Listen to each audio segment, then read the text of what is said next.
Panguva inotori malieutenants aVP Costa Nochiwenga ipadandemutande yakaita sana Isaac Makomichi wauya panguva ino achisapota VP Costa Nochiwenga. Panguva ino tirikuona kuti vari kuuya vachitoti you guys everyone we must be praying for VP Costa Nochiwenga just because anyatso kuteerera zvedu zvevanhu.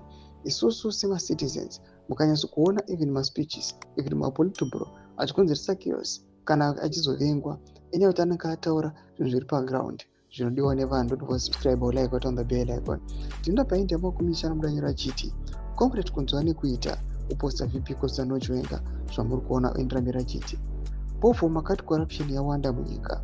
Comrade kunzwa nekuita vakanoudza president ED pofu makati zvigananda zvaparadza nyika. Then comrade kunzwa nekuita vakanochitaura mupolitobro kuti zvigananda ngazvivharirwe. Vanhu vakati imi zviri kuitwa nehurumende pane zvamusiri kufarira. Then comrade kunzwa nekuita vakataura zveclean governance. Chamataura imimi vana veZimbabwe, VP Chiwenga ndicho chavanoita. Ava havateereri mashoko emaMP mashoma anenge apiwa mari iyo povo ichitambura, but vanoteerera imimi povo.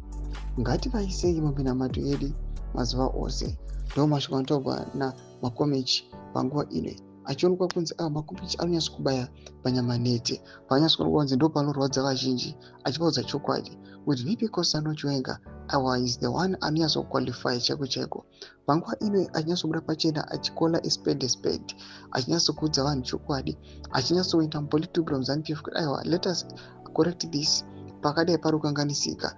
Ari kuvengerwa izvozvo and Makomichi ari kupanguva achiti let us pray for him kuti zvaari kuda zviitike, maambitions ake akwanisa kuma atena. Chiitiko chiri kuitika panguva ino nyika yeZimbabwe panokwanisa post struggles aiwa asvika palevel re-unprecedented. Bira kume section medu zvapfuura info kuti pamusoro pechiitiko ichi. Subscribe or like, on the bell icon.